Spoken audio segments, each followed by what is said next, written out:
Well, good morning, everybody. I don't know if you hear me. Good. So, before start, thanks a lot, Juwon, for inviting us here. I met Juwon 2 weeks ago in Shanghai, and I had a really good connection with him, good feeling. And here I am. I have a bit the same experience than Juwon. I used to be in the banking industry for more than 20 years, but not in the containers, in the cybersecurity payments. Head of sales for a large software company, and delivering solution to banks. All the software authentication that you use today to online banking, mobile banking, well, we used to sell it worldwide. And so we used to sell something that is working and gives a return on investment for the banking industry. I decided to quit last year and take a sabbatical year. During this sabbatical year, I ended up in Ibiza encountering a lot of people from the space of the crypto. Good people, bad people. And at the end of the year, the season, I said, okay, I'm gonna go back into business. What I'm gonna do? And I suddenly called my friends in Israel for the cybersecurity guys, where is the next thing? And they told me, next thing is blockchain. I said, true. So I started to travel all around the world, anywhere in the continents, to understand more and to gather as much possible information to grab all these years that I didn't invest in 2010 in Bitcoin.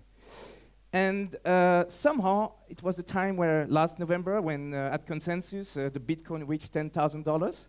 Everybody was spending the money, investing in ICOs, they were selling white papers, and I was scared about people investing without knowing if they would be deliverable, this solution. And I decided to create my own company, Tycho Tech, which will help investors to really clarify where they will invest in real products. My stepfather owns a family office in Zurich, and he has invested in few companies. This is one of them. At the same moment, he asked me, David, why don't you go and make some restructuring there in this company to help them to go to the next step? I said, why not? So while doing my blockchain evangelism and experience, I ended up understanding more what was the company doing, smart containers, and what was the potential for them. Obviously, it was new for me, different, but then it came all of a sudden the same for me, because the CEO, Richard, came to me and said, David, in February, we will go to blockchain now. We will integrate all our know-how to the blockchain, and we will do an ICO. So here I am. What smart containers? So we want to disrupt the logistic. Our focus is the cold chain. I don't know if you guys know what's happening, what's the cold chain, but the cold chain allows food or medicine to remain at a certain level of temperature. What does it mean? It's today, pharmacy, some women are using Botox.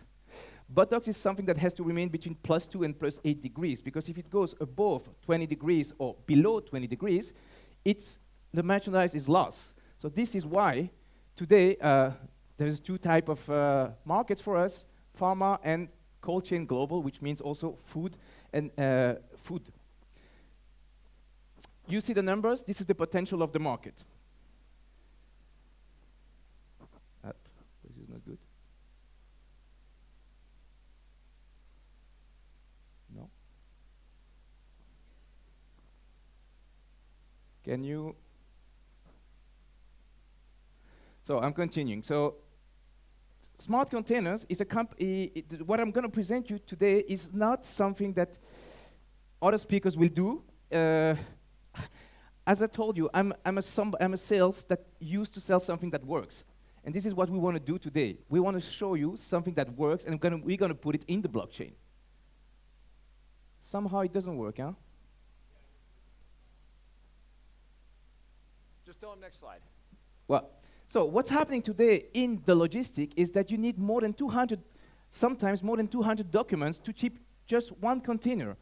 It's not efficient, it's not cost efficient, and it takes a lot of time. So anything, and you need, it's all centralized, because, next. Okay. Because today, logistic costs went down since 1970. there is no more money there. So people are centralizing this. All of you that came from abroad yesterday or today have seen this at the entrance of the airport. All these containers lost everywhere. You don't know. I don't know where is my merchandise on all of this. And all they find the tracking, or they know which is airway bill is on it. It's a mess. Next. Next. So what we want to do here, next. So we want to disrupt the market as those companies did, as Tesla did for the autonomous car, as Apple did for the music industry. It was not Sony, as Amazon did for the distribution.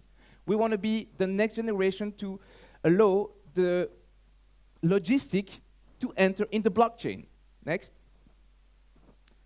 So what we're going to do, we're going to combine two things, hardware and software. But the difference with all the companies you will hear today is that we already have it, and it's in production. So here are the two guys I'm working with, and that my family has been sponsoring, is Richard. Next. Richard is the CEO, and he wants to use the smart contracts to allow to decentralize and get the logistics much more efficient. Because it's true, if you can reduce 200 papers in one, this helps. On the other hand, Nico, the CTO, he is the one who found the several patents that we already have, decided to create the first autonomous container fully integrated in the blockchain. Next. So what do we have? So SkyCell, I mean, it's the sister company of Smart Containers, running company today, 5-year-old company. I want to express this because it's 5 years, it's not 3 years, it's not a startup, it has 50 employees, it's making millions of dollars per year already, a lot of reference, and they have already a lot of patents active today. So one of the patents is the way to keep these containers between +2 and +8 degrees with a special technology that allows to recharge by itself. Because the real issue in the logistic, I was not familiar, but now I get to it, is that when you ship something from Hong Kong, you know, today you've been encountering the rain, the humid weather.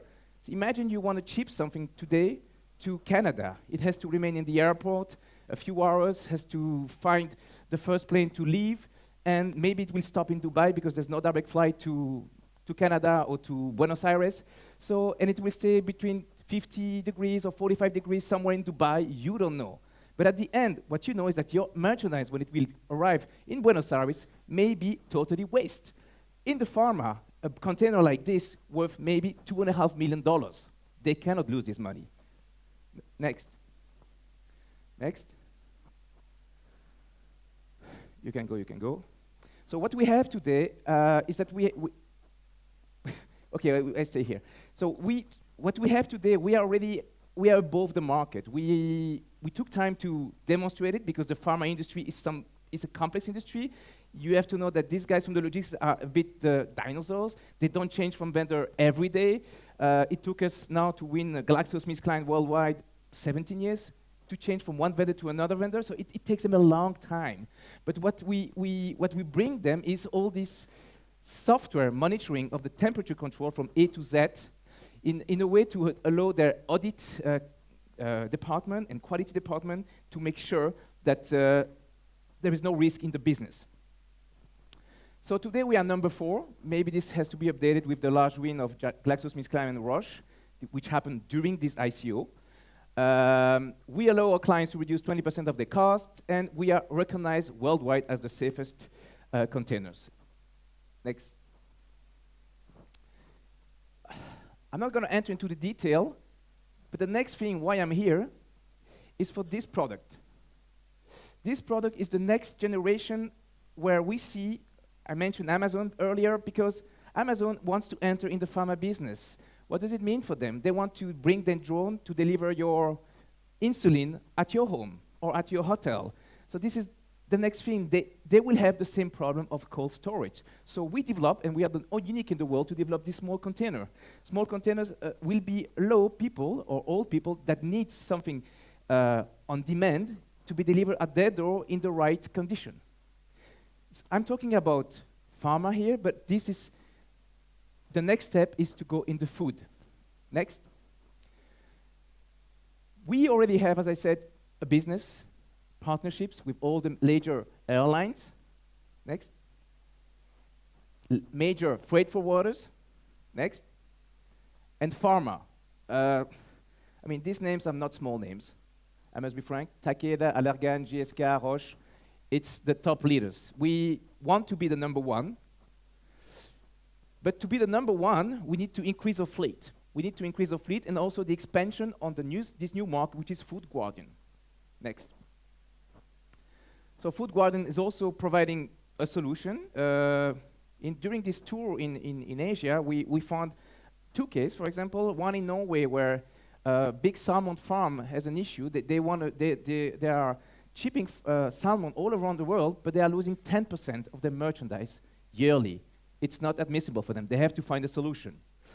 We found also another business case in Vietnam with the third largest family who owns the largest chains of hotel. They have an issue with the safety of the food they deliver to their clients. Next. So where will it be tomorrow? We want to have more than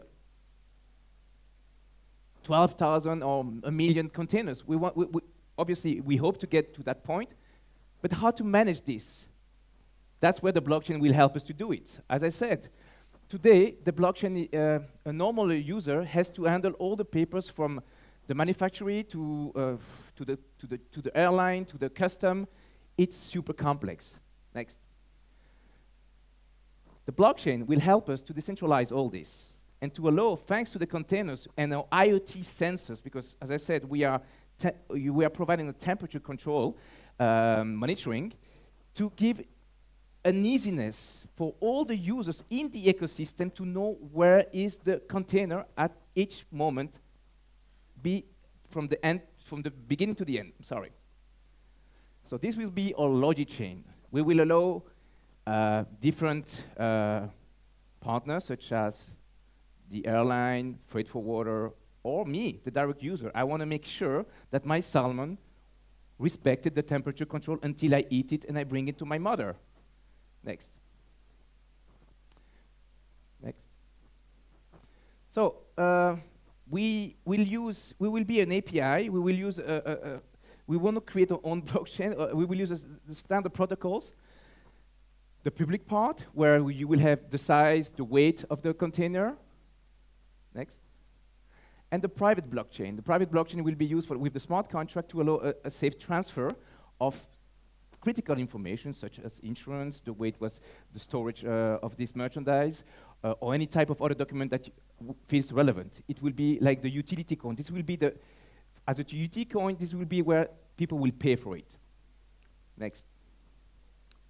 So what we're going to do today, we're going to split our raise fund.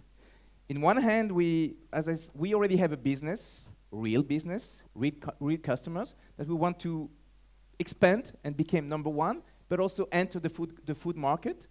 And on the other hand, we have this payment token that we want to divide from the profit share coin. Why?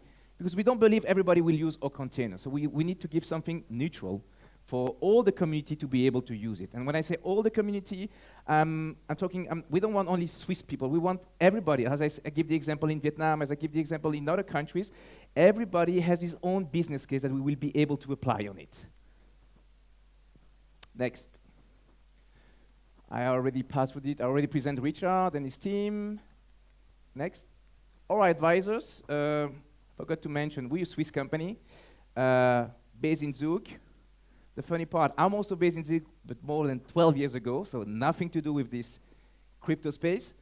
Our advisors are quite well known. I think you all heard about the Crypto Valley. Olivier Bouzman is one of our main advisors, also ex-CEO of UBS and SAP.